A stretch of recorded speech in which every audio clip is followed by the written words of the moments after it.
Welcome to అమ్మ చేతి వెన్న ముద్ద. సబ్స్క్రైబ్ చేయండి, పక్కనే ఉన్న బెల్ ఐకాన్ క్లిక్ చేయడం మర్చిపోకండి.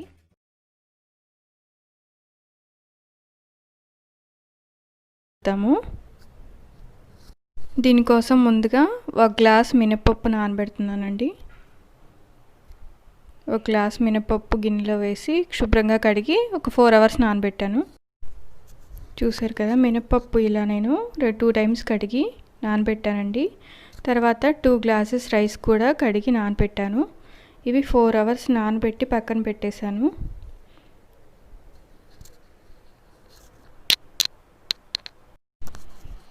పిండి ఇలా రుబ్బు పెట్టుకున్నానండి.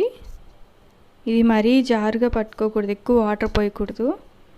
కొంచెం గట్టిగా ఉండేలాగా ఈ కన్సిస్టెన్సీ ఉండేలాగా చూసుకుంటే మనకు కరెక్ట్గా వస్తాయి. దీంట్లో పూర్ణానికి కావాల్సింది శనగపప్పు 3 whistles వచ్చే వరకు ఉడికించి పెట్టానండి. ఇలా మెత్తగా అవుతుంది పట్టుకుంటే మనం. ఇప్పుడు ఇందులోనే బెల్లం వేసి ఉడికించుకుందాము. బెల్లం నేను 250 grams తీసుకున్నానండి. పప్పు కూడా 250 grams తీసుకున్నాను. దానికి సరిపోతుంది. ఇలా బెల్లం కరిగి బాగా దగ్గరగా అయ్యే వరకు మనం ఉడికించుకోవాలి. స్టవ్ సిమ్లో పెట్టుకొని మనకి ఈ కన్సిస్టెన్సీ వచ్చే వరకు, ఇలా గట్టిగా అయ్యే వరకు స్టవ్ మీద ఉంచుకొని దించుకోవాలండి. దించిన తర్వాత దీన్ని చల్లారనివ్వాలి. చల్లారిన తర్వాత ఇంకొంచెం గట్టి పడుతుంది. ఇది పూర్తిగా చల్లారిపోయింది. దీన్ని మనం కొంచెం కొంచెం చేతిలో తీసుకొని ఉండల్లాగా చుట్టుకుందాము.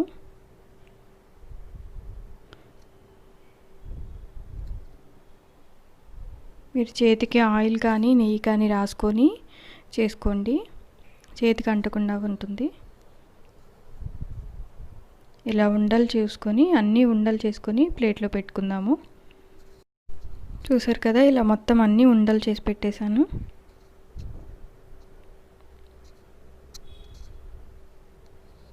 ఇప్పుడు మనం పూర్ణాలు వేసుకుందాము. స్టవ్ మీద ఆయిల్ పెట్టి హీట్ అయిన తర్వాత ఇలా ఈ ఉండను తీసుకొని మనం పిండిలో ఇలా డిప్ చేసి, కోటింగ్ కొంచెం మందంగా వచ్చేలాగా 2-3 times డిప్ చేసి అప్పుడు ఆయిల్లో వేసుకోవాలి. పిండి అంతా పక్కకి వచ్చేలాగా చేత్తో ఇలా అనుకుంటూ వేసుకోవాలి.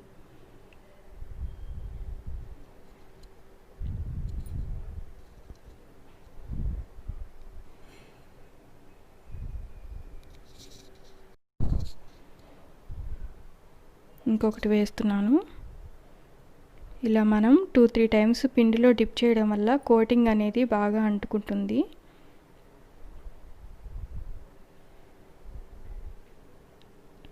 చూసారు కదా, పిండి ఈ కన్సిస్టెన్సీ తీసుకోవడం వల్ల మనకి పర్ఫెక్ట్ రౌండ్ షేప్ అనేది వస్తాయి పూర్ణాలు. ఇలా ఒక్కొక్కటి వేసుకుంటూ మొత్తం మెల్లిగా టర్న్ చేసుకుంటూ ఇలా తిప్పుకోవాలి.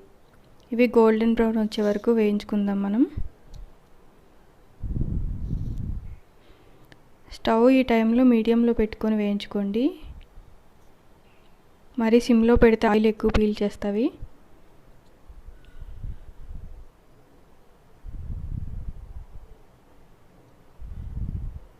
చూసారు కదా, ఎంతో టేస్టీగా ఉండే పూర్ణం పూరీలు అనేవి రెడీ అయిపోయాయండి. చూడ్డానికి హలో అండి, వెల్కమ్ టు అమ్మ చేతి వెన్న ముద్ద. How are you all? ఈరోజు మనం నిమ్మకాయ పులిహోర ఎలా తయారు చేయాలో చూద్దాం. మోస్ట్లీ అందరికీ తెలిసిన రెసిపీయే ఇది, కానీ ఈజీగా బ్యాచిలర్స్ కూడా చేసుకోగలిగే విధంగా సింపుల్గా ఎలా చేసుకోవాలో చూపిస్తున్నాను నేను. నిమ్మకాయ పులిహోర ఎలా తయారు చేయాలో చూద్దాము.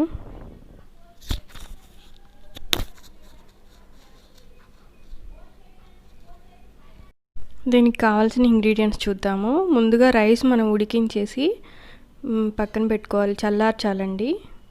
బేషన్లో చల్లార్చి పెట్టాను నేను రైసు. తర్వాత దీనికి పల్లీలు కావాలి. పల్లీలు, పోపు దినుసులు మీ టేస్ట్కి తగిన విధంగా తీసుకోండి. ఒక పెద్ద సైజు నిమ్మకాయ ఒకటి తీసుకున్నాను. తర్వాత పోపు దినుసులు, ఆవాలు, పచ్చిశనగపప్పు, జీలకర్ర, ఎండుమిర్చి తీసుకున్నాను 4, కరివేపాకు,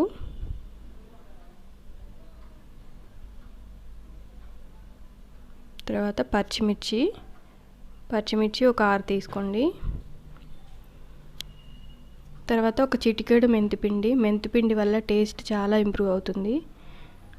ఉంటే వేసుకోండి మెంతిపిండి, లేదంటే లేదు. రైస్ వచ్చేసి నేను 2 కప్స్ ఉడికించి పెట్టేశాను ఆల్రెడీ. 2 కప్స్ రైస్కి ఇవన్నీ సరిపోతాయి అన్నమాట. ఇప్పుడు నిమ్మకాయ పులిహోర తయారీ విధానం చూద్దాము. ముందుగా స్టవ్ ఆన్ చేసి ప్యాన్ పెట్టేసి 2 స్పూన్స్ ఆయిల్ వేసి వేడి చేసుకుందాము. ఆయిల్ హీట్ అయిన తర్వాత ఇందులో 4 ఎండుమిర్చి ఉన్నాయి కదా, ఎండుమిర్చి ముక్కలుగా కట్ చేసి వేసుకోవాలి. ఎండుమిర్చి బాగా వేయించుకుందాము. ఎండుమిర్చి వేగిన తర్వాత పోపు దినుసులు ఉన్నాయి కదా, ఆవాలు, పచ్చిశనగపప్పు, జీలకర్ర, అవి కూడా అందులో వేసి వేయించుకోవాలి.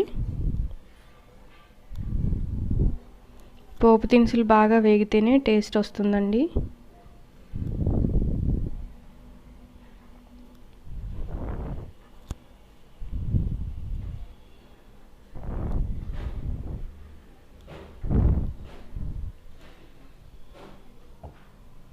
నెక్స్ట్ ఇందులో పల్లీలు కూడా వేసుకొని బాగా వేయించుకుందాము.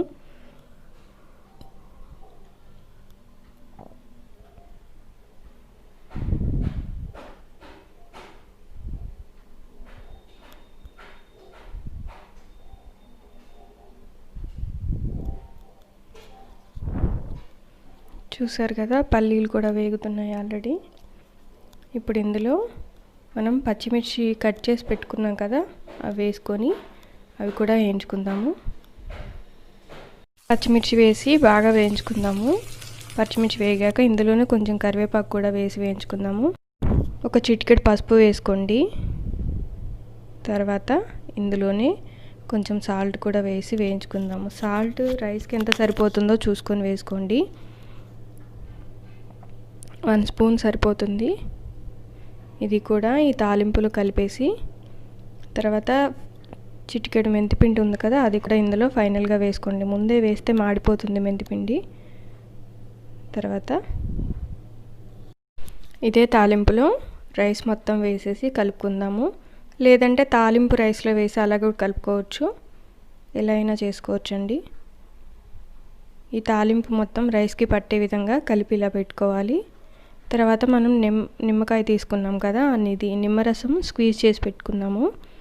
ఆ రసం అనేది ఫైనల్గా రైస్లో కలిపేసి మొత్తం మళ్ళీ ఒకసారి కలుపుకుందాము.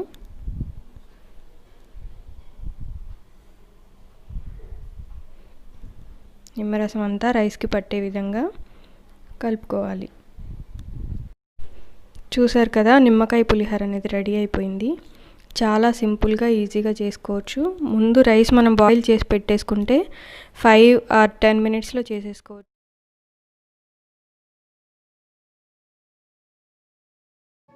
ఈరోజు మనం ఎంతో టేస్టీగా ఉండే చక్కెర పొంగలి తయారు చేయబోతున్నాము. అమ్మవారికి నైవేద్యంగా పెట్టే చక్కెర పొంగలి. దీనికి ముందుగా మనం ప్యాన్ పెట్టి కొంచెం నెయ్యి వేసుకొని కొబ్బరి ముక్కలు ఇలా సన్నగా తరిగి పెట్టుకున్నాను, పచ్చి కొబ్బరి ముక్కలు. అవి వేయించుకుందాము గోల్డెన్ బ్రౌన్ వచ్చే వరకు.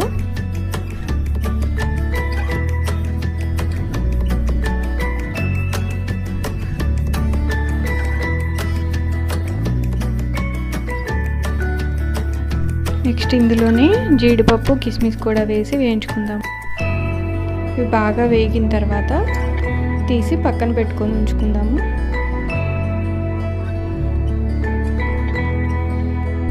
ఈరోజు చక్కెర పొంగలి మనం ఈజీగా సింపుల్గా ఎలా తయారు చేయాలో చూపిస్తున్నానండి.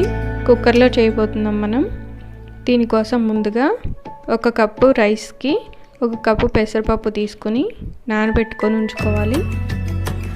నానబెట్టిన దాన్ని కుక్కర్లో వేసుకొని ఇలాగ చిటికెడు సాల్ట్ వేసి కొంచెం వాటర్ పోసి మనం కుక్కర్లో 3 విజిల్స్ వచ్చే వరకు ఉంచుకోవాలి. ఈ చక్కెర పొంగల్కి మరీ మెత్తగా ఉంటే బాగుండదు కాబట్టి కొంచెం పలుకుగా ఉండాలి. ఇలా ఉడికించి ఉంచుకోవాలండి మనం. చూసారు కదా, ఇలా ఉండాలి.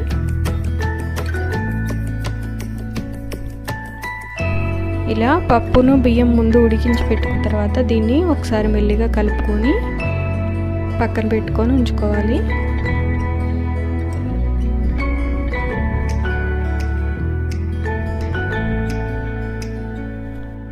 నెక్స్ట్ మనం బెల్లం కరిగించి పెట్టుకుందాము. నేను 250 గ్రామ్స్ బెల్లం తీసుకున్నానండి. 250 గ్రాములు అంటే పావు కేజీ బెల్లం తీసుకున్నాను. ఈ బెల్లం మనం ప్యాన్లో వేసుకొని ఇందులో కొంచెం వాటర్ పోసి కరిగించుకుందాము.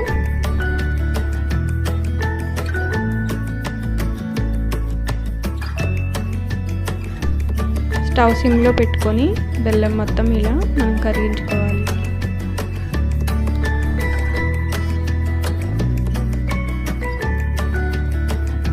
బెల్లం ఇలా కొంచెం మరిగిన తర్వాత బెల్లంలో నలకలు అలాంటివి ఏమైనా ఉంటాయి కదా, అవి మొత్తం మనం స్ట్రైనర్లో వడకట్టుకోవాలి.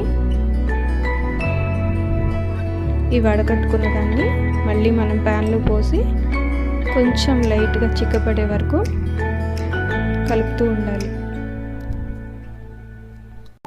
స్టవ్ సిమ్లో పెట్టి మనం బెల్లం పాకాన్ని మెల్లిగా కలుపుకుంటూ ఉండాలి.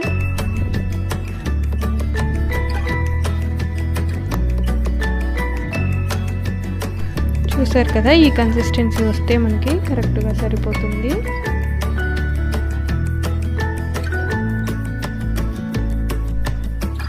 ఈ బెల్లం పాకాన్ని ఇప్పుడు మనం ముందుగా ఉడికించి పెట్టుకున్న అన్నంలో పోసి కలుపుకోవాలి.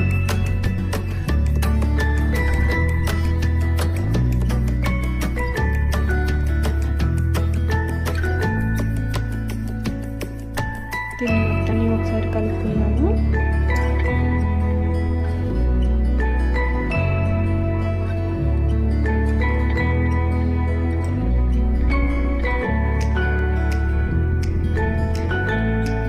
ఇలా కలుపుకున్న తర్వాత మనం దీన్ని మళ్ళీ స్టవ్ మీద పెట్టుకొని స్టవ్ సిమ్లో పెట్టుకొని కొంచెం దగ్గర పడే వరకు కలుపుకుంటూ ఉండాలి. ఈ బెల్లం పాకం మొత్తం అన్నానికి పట్టే విధంగా ఇలా దగ్గరగా అయ్యే వరకు మనం వెయిట్ చేయాలండి. స్టవ్ మాత్రం సిమ్లోనే పెట్టండి. ఇప్పుడు ఇందులోనే కొంచెం నెయ్యి కూడా వేసుకుందాం. మనం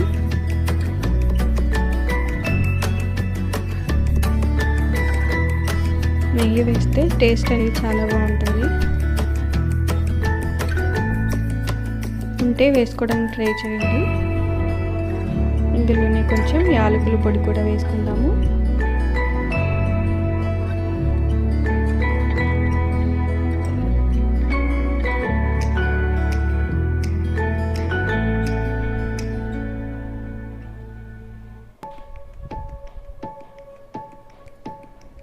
ఇప్పుడు మనం స్టవ్ ఆఫ్ చేసుకోవాలి.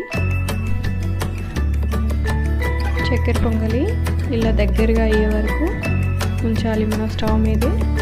స్టవ్ ఆపేసిన తర్వాత మనం ముందుగా వేయించి పెట్టుకున్నాం కదా కొబ్బరి, జీడిపప్పు, కిస్మిస్, అవి కూడా ఇందులో వేసి కలుపుకుందాము.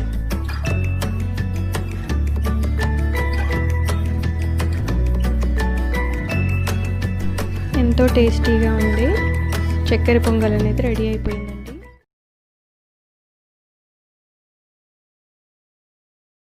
మినపవడలు ఎలా తయారు చేయాలో చూద్దాము. దీనికోసం ముందుగా ఒక గ్లాస్ మినపగుళ్ళు తీసుకొని మనం గిన్నెలో పోసుకొని 2-3 సార్లు శుభ్రంగా కడిగి ఒక 4 గంటలు నానబెట్టుకొని ఉంచుకోవాలి. ఇలా మనం కడిగి పెట్టుకొని 4 to 6 అవర్స్ నానబెట్టుకొని ఉంచుకోవాలి. మినపగుళ్ళు 4 నుంచి 5 గంటలు నానిన తర్వాత మిక్సీ జార్లో తీసుకొని వాటర్ లేకుండా ఇలా మిక్సీ చేసి పెట్టుకోవాలండి. వాటర్ ఉంటే వడ వేయడానికి మనకి అంత వీలుగా రాదు, జారుగా అయిపోతుంది పిండి. ఇలా గట్టిగా పట్టుకుంటే మనకు చేయడానికి వీలుగా ఉంటుంది. ఇందులో కావాల్సిన ఇంగ్రీడియంట్స్: కరివేపాకు 2 రెమ్మలు, ఒక చిన్న ఉల్లిపాయ, కొంచెం పచ్చిమిర్చి, కొంచెం చిన్న అల్లం ముక్క, ఇవన్నీ చిన్న ముక్కలుగా కట్ చేసి పెట్టుకోవాలి.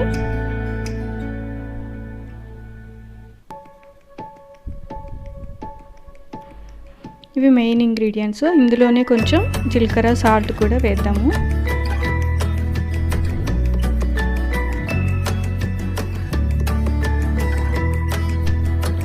ఇలా మిక్సీ చేసుకున్న మినపిండిలో కొంచెం సాల్ట్,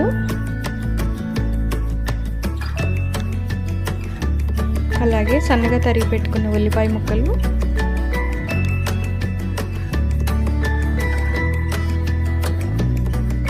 పచ్చిమిర్చి ముక్కలు,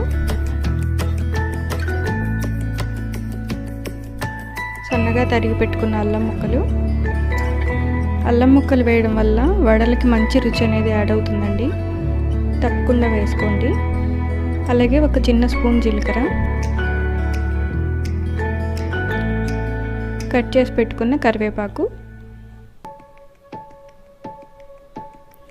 వేసుకున్న తర్వాత ఇవి మొత్తం ఒకసారి మిక్స్ చేసుకుందాము. ఇలా మిక్స్ చేసుకొని మనం పక్కన పెట్టి ఉంచుకోవాలి.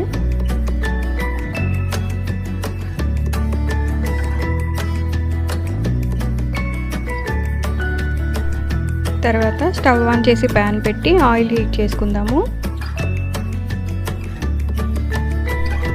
ఆయిల్ హీట్ అయిన తర్వాత ఇలా ముందుగా కలిపి పెట్టుకున్న పిండిని మనం చేతికి నూనె కానీ లేదా నీళ్ళు కానీ రాసుకుని ఇలాగ ఉండలాగా చేసుకొని తర్వాత మనం వడలాగా ఒత్తుకొని మధ్యలో హోల్ పెట్టేసి ఆయిల్లో వేసేయడమే.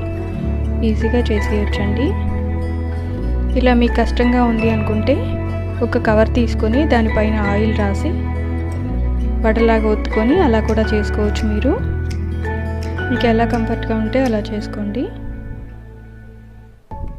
బిగినర్స్ అండ్ ఎవరైతే ఫస్ట్ నేర్చుకుంటున్నారో వాళ్ళు కూడా ఈజీగా చేసేయచ్చు ఇలా చేస్తే.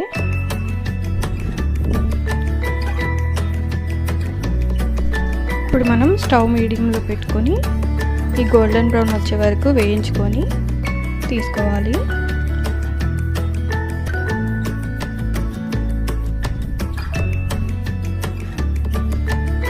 ఇలా ఒక సైడ్ వేగిన తర్వాత రెండో సైడ్ కూడా టర్న్ చేసుకొని రెండు వైపులా వేయించుకోవాలి. నేను మళ్ళీ రెండోసారి కూడా ఇలా వేసాను. అంతే అండి, వేడివేడిగా ఉంటే మినపవడలు రెడీ అయిపోయాయి. టేస్టీగా అండ్ క్రిస్పీగా కూడా ఉన్నాయి. దీనికి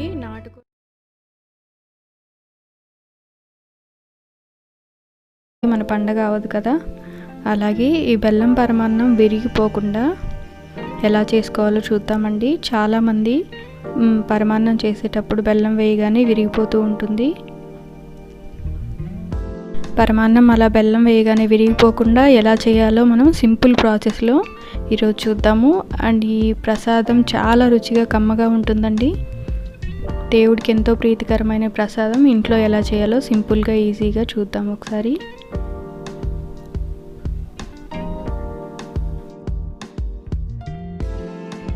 ముందుగా మనం ఒక చిన్న టీ గ్లాసు బియ్యం తీసుకొని గిన్నెలో పోసుకొని శుభ్రంగా కడిగి ఒక 2 గంటలు నానబెట్టి ఉంచుకోవాలి. వాటర్ పోసి నానిన తర్వాత వాటర్ అంతా వంపేసి పక్కన పెట్టి ఉంచుకోవాలి. మనం ఈ పరమాన్నానికి చిక్కటి పాలైతే బాగుంటుందండి. స్టవ్ ఆన్ చేసి ప్యాన్ పెట్టుకొని మనం 1 లీటర్ పాలు తీసుకున్నానండి నేను. మీరు ఎంత అవైలబుల్గా ఉంటే అంత పాలు తీసుకొని చేసుకోవచ్చు. మీరు కొంచెం వాటర్ కూడా వేసుకోవచ్చు. నేనైతే ఈరోజు వాటర్ వేయకుండానే చేస్తున్నాను.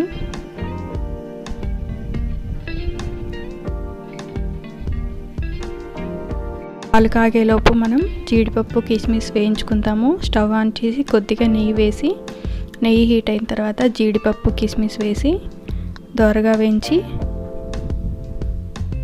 ఇలా వేయించుకొని పక్కన పెట్టుకుందాము. అదే ప్యాన్లో మనం 300 గ్రాములు బెల్లం వేసుకొని కరిగించుకుందాము.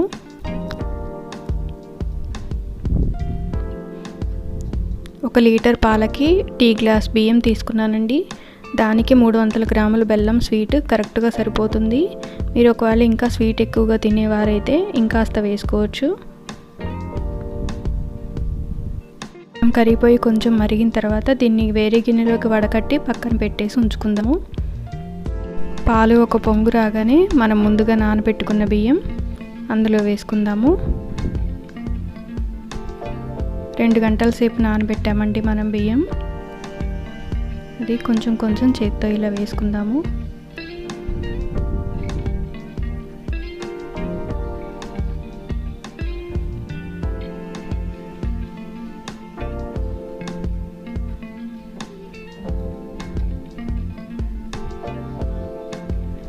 వేసిన తర్వాత బియ్యం ఒకసారి కలుపుకుందాము. కలిపి స్టవ్ సిమ్లోనే పెట్టుకొని ఉడికించుకోవాలి.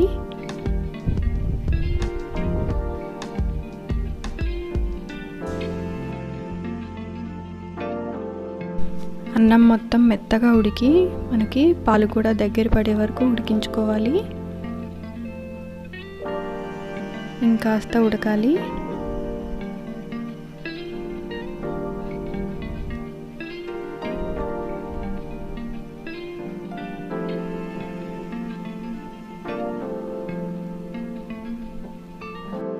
చూసారు కదా, పాలు దగ్గర పడడం స్టార్ట్ అయింది.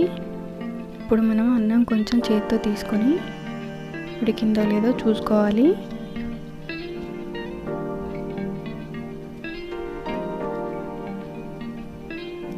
మనం అన్నం మెతుకుని పట్టుకొని చూసి ఇలా చేతితో మెతపగానే మెత్తగా అయిపోతే మనకు ఉడికిపోయిందని అర్థం. అన్నం బాగా ఉడికిన తర్వాత మాత్రమే బెల్లం వేసుకోవాలి.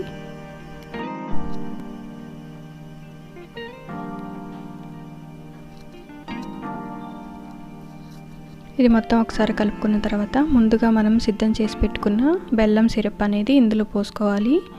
దీని మీద మూత పెట్టుకోవాలండి, లేదంటే గట్టి పడిపోతుంది. మనం ఎక్కువగా పాకం వచ్చే వరకు ఉంచుకోవాల్సిన అవసరం లేదండి. బెల్లం కరగగానే మనం వేరే గిన్నెలోకి వడకట్టుకొని పక్కన పెట్టేసి ఉంచుకుంటే సరిపోతుంది. ఇలా చేయడం వల్ల మనకి పాయసం అనేది చాలా రుచిగా ఉంటుంది. అలాగే పాలు విరిగిపోకుండా మనకి పాయసం చక్కగా వస్తుంది. ఇదే బెల్లం పరిమాణంలో మెయిన్ టిప్ అండి.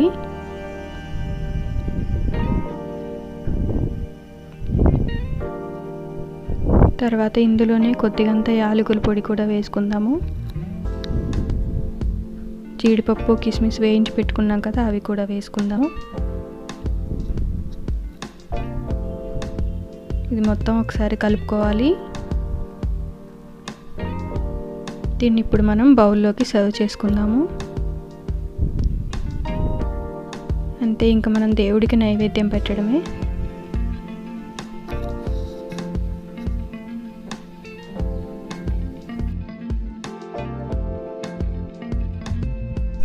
ఎంతో రుచిగా కమ్మగా ఉండే బెల్లం పరమాన్నం రెడీ అయిపోయిందండి.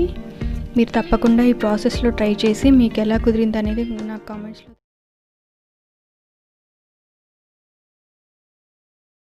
శనగలప్పుడు పూజలప్పుడు ప్రసాదంగా పెట్టే శనగల ప్రసాదం లేదా శనగల తాలింపు ఎలా తయారు చేయాలో చూద్దాము. ముందుగా ఒక కప్పు శనగలు తీసుకొని నానబెట్టుకోవాలి.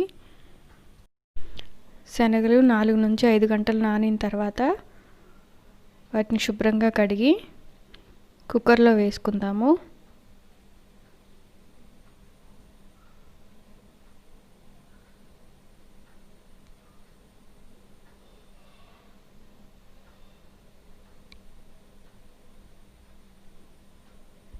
ఇందులోనే కొద్దిగంత నీళ్ళు పోసుకుందాము.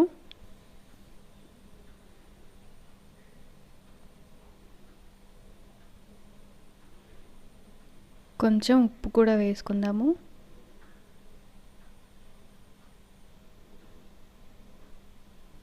ఈ శనగలు 5 విజిల్స్ వచ్చే వరకు ఉంచుకోవాలి స్టవ్ మీదే. శనగలు ఇలా ఉడికించి పెట్టుకోవాలి.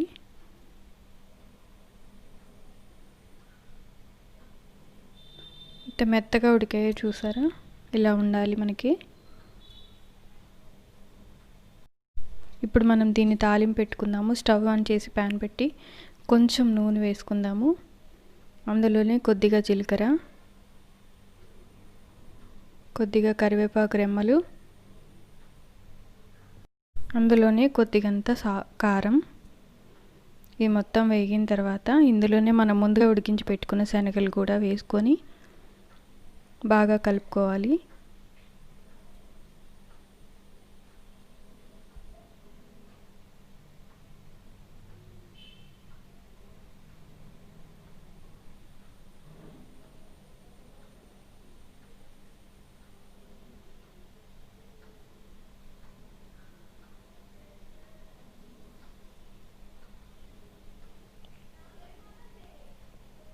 అంతే అండి, చాలా చాలా సింపుల్ ఇది చేసుకోవడం.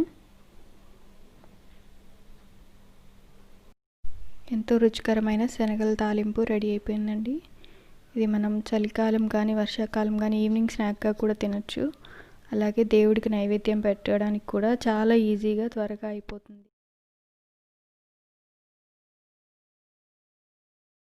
నోటిఫికేషన్స్ వస్తాయి. ఇప్పుడు మనం సేమియా కీర్ పాయసం ప్రాసెస్లోకి వెళ్ళిపోదాం. ముందుగా మనం స్టవ్ ఆన్ చేసి ప్యాన్ పెట్టుకొని కొంచెం నెయ్యి వేసుకొని 1 కప్పు సేమియా వేసుకున్నానండి.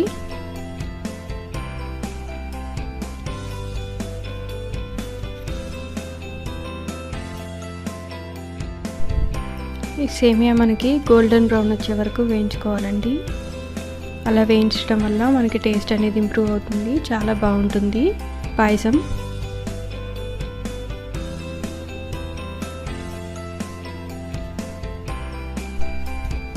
సేమియా ఇలా గోల్డెన్ బ్రౌన్ వచ్చే వరకు ఎర్రగా వేయించుకోవాలండి. వేయించుకున్న దాన్ని మనం మొత్తం ఒక ప్లేట్లో తీసుకొని పక్కన పెట్టేసి ఉంచుకుందాము.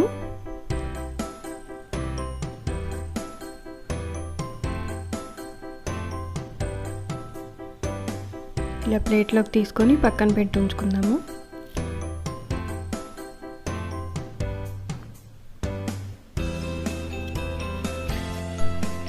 ఇప్పుడు అదే ప్యాన్లో మనం 2 కప్పులు పాలు తీసుకుందామండి. చిక్కటి పాలు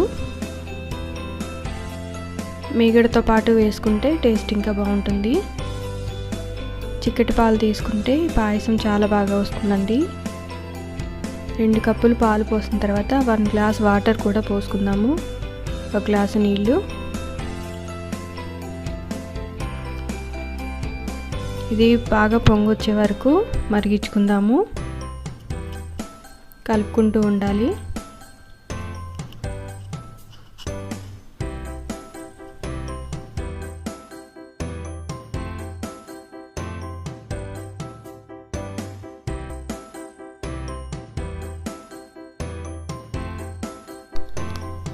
చూసారు కదా, పాలు ఇలా బాగా మరుగుతున్నప్పుడే మనం ఇందులో 1 కప్పు పంచదార వేసుకుందామండి.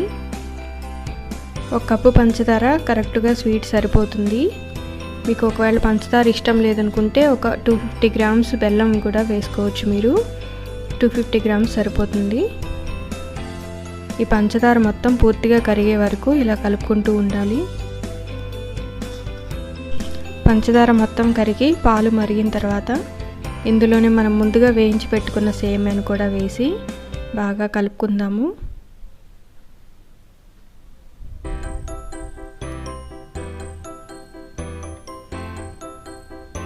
ఈ సేమియా ఉడికే వరకు ఉడికించుకుందామండి. 10 మినిట్స్ పడుతుంది ఉడకడానికి. సేమియా మెత్తగా అయ్యే వరకు ఉడికించుకోవాలి.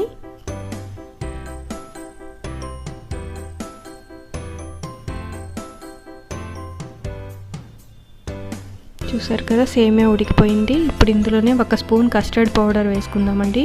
ఈ కస్టర్డ్ పౌడర్ని మనం పాలల్లో ఇలా కలుపుకొని కొంచెం పాలల్లో వేసుకుందాము సేమియా పాయసంలో.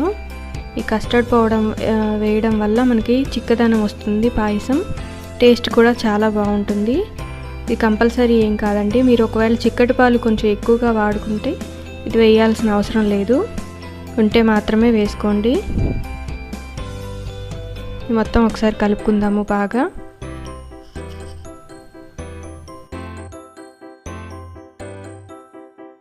వేసిన తర్వాత మొత్తం ఒకసారి కలుపుకుందాము.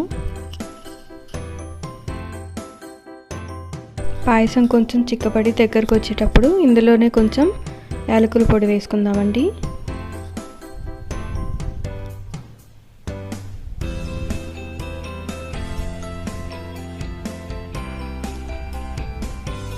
మళ్ళీ ఒకసారి కలుపుకుందాము.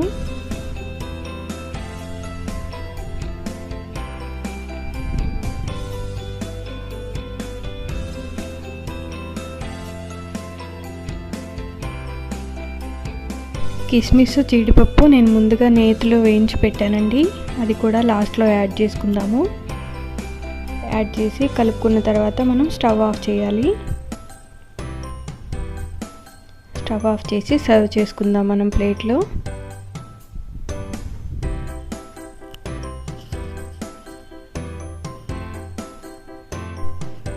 ఎంతో టేస్టీగా కమ్మగా ఉండే సేమియా పాయసం ఖీర్ రెడీ అయిపోయిందండి. డెఫినెట్గా ఈ రెసిపీ మీరు ట్రై చేయండి ఇంట్లో. మీకు ఎలా వచ్చిందో కూడా కామెంట్స్లో తెలియజేయండి.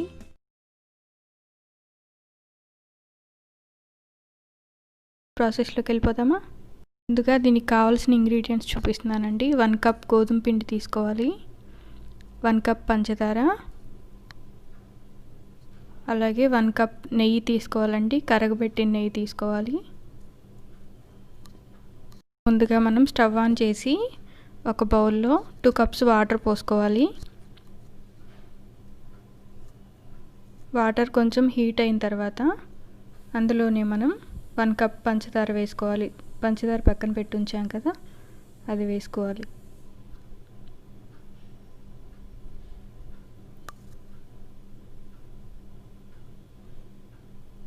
ఈ పంచదార మొత్తం కరిగే వరకు స్టవ్ సిమ్లో పెట్టి కరిగించుకోవాలి.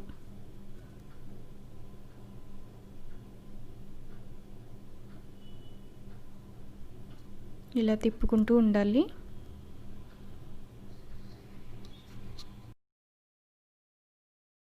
పంచదార మొత్తం కరిగిన తర్వాత స్టవ్ ఆపేసి ఈ వాటర్ మనం పక్కన పెట్టి ఉంచుకోవాలండి. ఇప్పుడు హల్వా ప్రాసెస్ స్టార్ట్ చేద్దాము.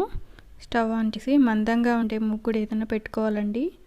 నాన్ స్టిక్ ప్యాన్ అయినా పర్లేదు. అందులో మనం 1 కప్ నెయ్యి పక్కన పెట్టాం కదా, అది వేసేయాలి. నెయ్యి చాలా ఎక్కువ పడుతుందండి ఈ రెసిపీకి. ఇందులో మనం జీడిపప్పు వేసి వేయించుకొని పక్కన ఉంచుకుందాము.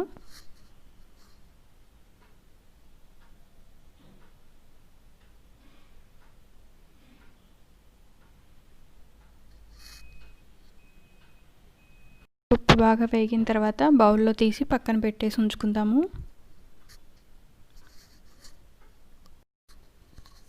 అదే నెయ్యిలో మనం 1 కప్ గోధుమ పిండి కూడా వేసి బాగా వేయించుకుందామండి.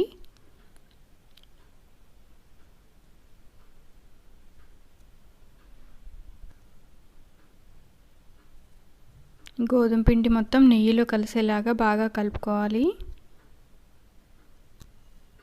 ఈ స్వీట్ ఎక్కువగా రాజస్థాన్ వైపు బాగా చేస్తారండి. ప్రతి ఫెస్టివల్కి వాళ్ళు ఈ స్వీట్ చేసుకుంటారు ఇంట్లో.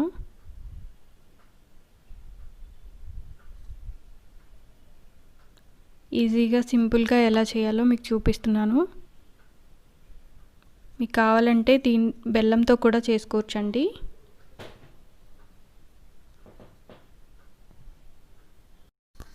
పిండి మొత్తం బాగా వేగి మంచి వాసన వస్తున్నప్పుడు మనం కరగబెట్టి ఉంచుకున్న పంచదార వాటర్ కూడా వేసుకొని కొంచెం కొంచెం వేసుకుంటూ కలుపుకోవాలండి.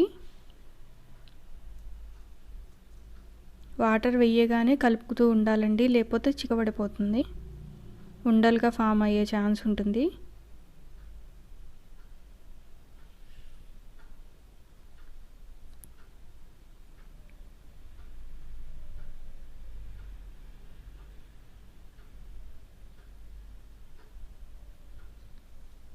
ఇలా కొంచెం కొంచెం వాటర్ వేస్తూ కలుపుకోవాలండి మనం.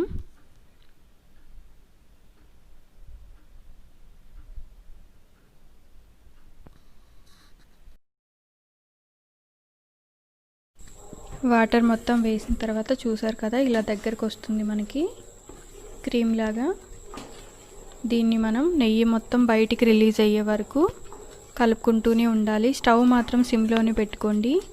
ఈ స్టేజ్లో ఎక్కువగా మాడిపోవడానికి ఛాన్స్ ఉంటుంది. మీడియంలో కూడా పెట్టాల్సిన పని లేదు, సిమ్లో ఉంటే సరిపోతుంది. కలుపుకుంటూ ఉండాలండి.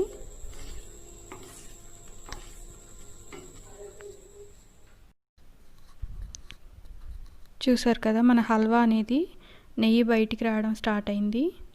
ప్యాన్కి ఇలా అంటుకోకుండా వస్తుంది కదా. ఇప్పుడు మనం వేయించి పెట్టుకున్న జీడిపప్పు కూడా ఇందులో వేసి కలుపుకుందాము. మీకు కావాలంటే ఇందులో కొంచెం యాలకుల పొడి కూడా వేసుకోండి, బాగుంటుంది.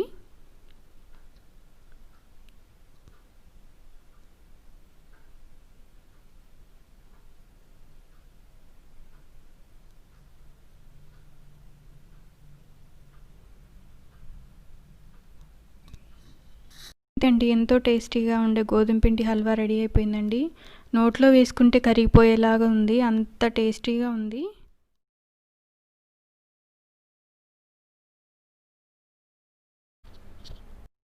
ఈరోజు మనం కమ్మని నేతి బొబ్బట్లు ఎలా తయారు చేయాలో చూస్తున్నాము. దీనికోసం ముందుగా శనగపప్పు 1 గంట సేపు నానబెట్టుకోవాలి. పచ్చిశనగపప్పు నానబెట్టిన పచ్చిశనగపప్పుని కుక్కర్లో వేసుకోవాలి.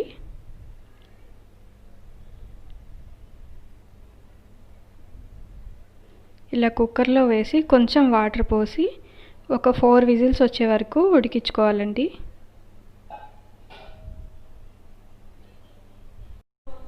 శనగపప్పు ఉడికిపోయిందండి.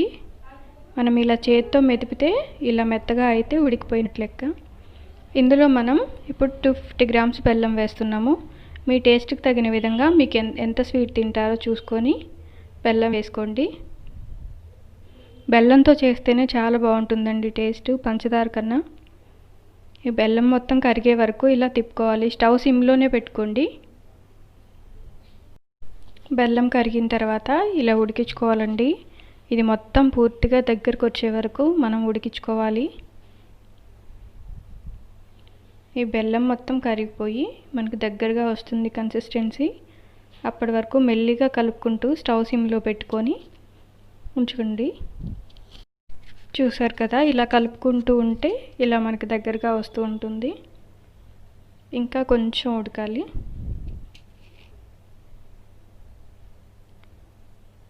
కొంచెం తిక్కుగా అయింది ఇప్పుడు. తర్వాత మనం ఇందులోకి కొంచెం ఎండు కొబ్బరి, యాలకులు ఒక 4 తీసుకొని అది పొడి చేసి పెట్టుకోవాలండి. మనకి ఈ బెల్లం పాకం అనేది దగ్గరగా వచ్చిన తర్వాత ఈ ఎండు కొబ్బరి, యాలకుల పొడి కూడా అందులో వేసి బాగా కలుపుకోవాలి. ఇది వేయడం వల్ల టేస్ట్ అనేది ఇంకా ఇంక్రీజ్ అవుతుంది. చాలా బాగుంటుంది టేస్ట్ ఇది వేస్తే.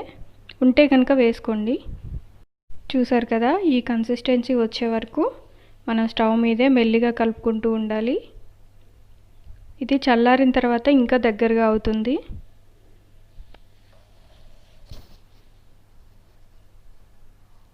పూర్తిగా చల్లారనివ్వాలండి. చల్లారిన తర్వాత ఇంకొంచెం గట్టి పడుతుంది. ఇప్పుడు మనం ఉండలు చేసుకోవడానికి ఈజీగా ఉంటుందన్నమాట, వీలుగా ఉంటుంది. ఇలా మనం కొంచెం కొంచెం పిండి తీసుకొని ఇలా ఒక్కొక్కటి ఉండలుగా చేసి పెట్టుకుందాము.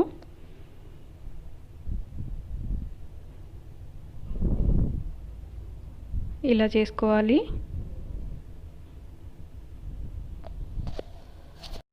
ఇలా మనం ఉండలు చేసి పెట్టుకోవాలి.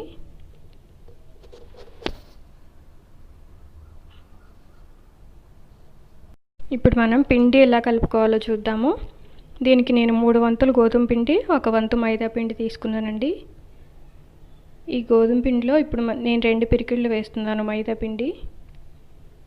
గోధుమ పిండి కూడా 250 గ్రామ్స్ తీసుకున్నాను. ఇందులో కొంచెం సాల్ట్, కొంచెం నెయ్యి వేసి బాగా కలుపుకోవాలి. చూసారు కదా, ఇలా వాటర్ వేస్తూ జోరుగా కలుపుకోవాలండి. కొంచెం ఎక్కువగా వాటర్ వేసేలా కలుపుకోవాలి. చపాతీ పిండిలా కాకుండా కొంచెం ఎక్కువగా వాటర్ వేయాలి.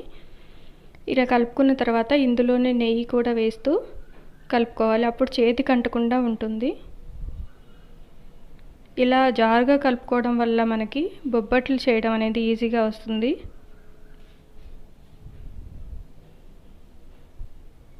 ఇలా నెయ్యి వేసి మొత్తం కలిపి పెట్టుకోవాలి.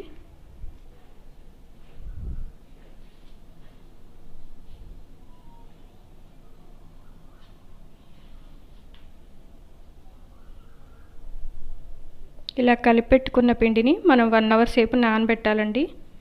అలా నానితే బొబ్బట్లు చాలా బాగా వస్తాయి.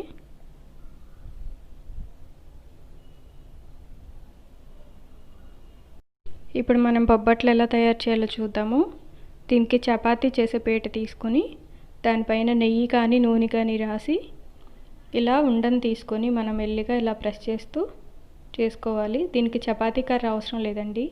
మనం పిండి సాఫ్ట్గా కలుపుకుంటే ఇలా చేత్తోనే ఈజీగా చేసేసుకోవచ్చు.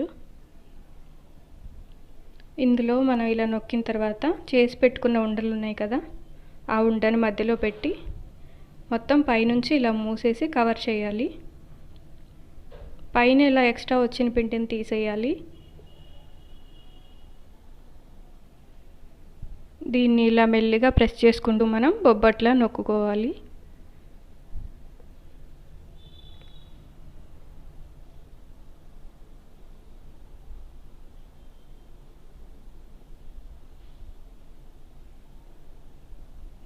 చూసారు కదా, ఇలా మందంగా లేకుండా కొంచెం పలుచగా ఇలా నొక్కుకోవాలి.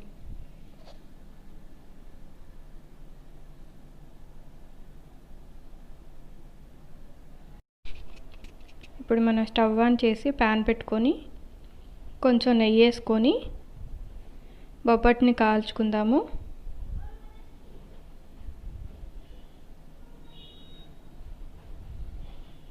ఇందులో మనం ముందుగా వేసిన బొబ్బట్టు వేసి వేయించుకుందాము.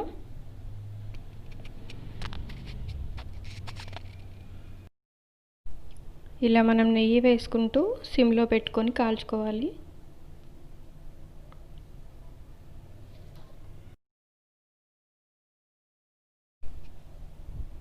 ఇప్పుడు మన బొబ్బట్టు ఒకవైపు కాలిన తర్వాత రెండో వైపు కూడా టర్న్ చేసుకోవాలి. సిమ్లో పెట్టుకొని వేయించుకుంటేనే బాగా వేగుతుందండి.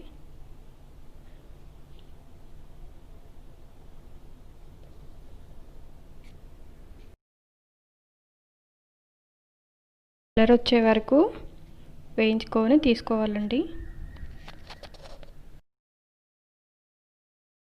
ఇలాగే మనం ఇంకొక బొబ్బట్టు కూడా వేసి వేయించుకుందాము.